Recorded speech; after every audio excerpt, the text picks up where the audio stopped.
പ്രിയപ്പെട്ട വിദ്യാർത്ഥികളുടെ പ്രത്യേക ശ്രദ്ധയ്ക്ക് ഇനി പറയാൻ പോകുന്ന കാര്യങ്ങൾ സശ്രദ്ധയോടുകൂടി കേൾക്കുക. നമ്മൾ കഴിഞ്ഞ ആഴ്ച ഒരു വീഡിയോ ചെയ്തിരുന്നു കോപ്പിയടിയുമായി ബന്ധപ്പെട്ട്. ഇപ്പോൾ നടക്കുന്ന 6ാം സെമസ്റ്റർ പരീക്ഷയിൽ ഒരു കുട്ടിക്കുണ്ടായ ചില കാര്യങ്ങളാണ് നമ്മളിവിടെ ആവർത്തിക്കുന്നത്. മാൽ പ്രാക്ടീസ് അഥവാ കോപ്പിയടി എന്ന് പറയുന്നത് പലതരത്തിലാണ്. വേറെ ഒരു കുട്ടിയുടെ ആൻസർ സ്ക്രിപ്റ്റ് നോക്കി എഴുതുന്നത്, മൈക്രോബിറ്റ് കൊണ്ടുവരുന്നത്, മൊബൈൽ ഫോൺ വഴി നോക്കി എഴുതുന്നത്, അങ്ങനെ പല തരത്തിലുമുണ്ട്. ഇതെല്ലാം ഉൾപ്പെടുന്ന ഒരു ശാഖ മാൽ പ്രാക്ടീസ് അഥവാ കോപ്പിയടി എന്നത് തന്നെയാണ്. പരീക്ഷ നടക്കുന്നു, കുട്ടി തന്ത്രപൂർവ്വം ബിറ്റ് എടുക്കുന്നു, ബിറ്റ് നോക്കി എഴുതുമ്പോൾ ടീച്ചർ ഫസ്റ്റ് വാണിംഗ് കൊടുത്തു, അങ്ങനെ എഴുതരുത്. എന്നാൽ കുട്ടി വാണിംഗ് അല്ലേ, ജയിക്കണം എന്നുള്ള ആഗ്രഹത്തോടു കൂടി വീണ്ടും എടുത്തു, വീണ്ടും എഴുതുന്നു, വീണ്ടും വാണിംഗ് കൊടുത്തു. ശ്രമകരമായ ചില സമയത്തിന് ശേഷം ടീച്ചർ എല്ലാം പിടിച്ച് നല്ല രീതിയിൽ ആ കുട്ടിയുടെ ബുക്ക്ലെറ്റിൽ ഒട്ടിച്ചു വെച്ചു. കൂടാതെ സംതിങ് ഈസ് റിട്ടൺ, ചില കാര്യങ്ങൾ എഴുതിയിട്ടുമുണ്ട്. മേ ബി കോപ്പി ഇടുന്നാവാം, ആ ബുക്ക്ലെറ്റിൽ എഴുതിയിട്ടുണ്ടാവുക. അതിനുശേഷം ഒരു ബുക്ക്ലെറ്റും കൊടുത്തു. പുതിയ ബുക്ക്ലെറ്റ് കൊടുക്കുമ്പോഴേക്കും സമയം അത്യാവശ്യമായിട്ടുണ്ട്. ചുരുങ്ങിയ സമയം കൊണ്ട് എല്ലാ ക്വസ്റ്റ്യൻസ് എഴുതാൻ സാധിക്കുകയില്ല. കൂടാതെ കുട്ടിക്ക് അറിയുകയും ചെയ്യില്ല. അതുകൊണ്ടാണല്ലോ ബിറ്റ് എഴുതിയത്. ഇങ്ങനെ വരുമ്പോൾ ഇതിൻ്റെ കോൺസിക്വൻസസ് എന്താണെന്ന് പലരും ചോദിച്ചിരുന്നു. ടീച്ചറുടെ കയ്യിലാണെങ്കിൽ മൈക്രോബിറ്റ് കിട്ടിയിട്ടുണ്ട്, അത് ബുക്ക്ലെറ്റിൽ ഒട്ടിച്ചു വെച്ചിട്ടുണ്ട്. So evidence is okay. Then ചീഫിനോട് റിപ്പോർട്ട് ചെയ്യുന്നു. ചീഫ് കുട്ടിയോട് നിവേദനം അഥവാ അപേക്ഷതം പറയുന്നുണ്ടാവും.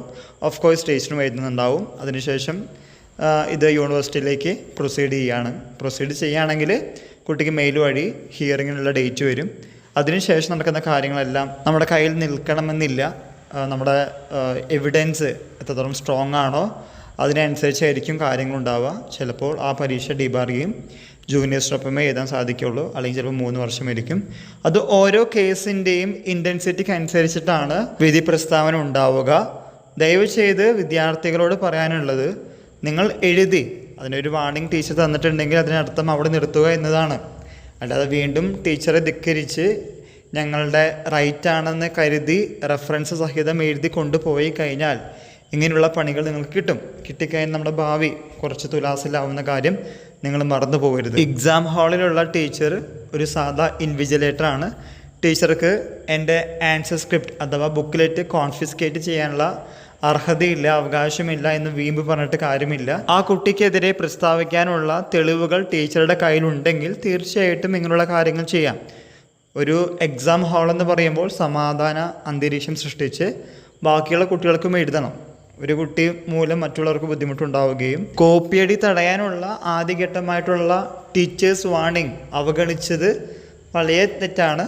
അതിനുശേഷം വീണ്ടും എഴുതുന്നതും ടീച്ചറെ കളിയാക്കുന്നതിനും പരിഹസിക്കുന്നതിനും തുല്യമായതുകൊണ്ടാണ് ടീച്ചർ അങ്ങനെ ചെയ്തിട്ടുണ്ടാവുക. ദയവ് ചെയ്ത് ഇങ്ങനെയുള്ള കാര്യങ്ങൾ ചെയ്യാതിരിക്കുക.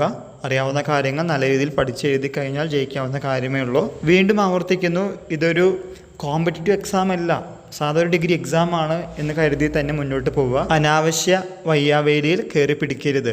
എല്ലാവർക്കും ഒരിക്കൽ കൂടി നന്ദി, നമസ്കാരം.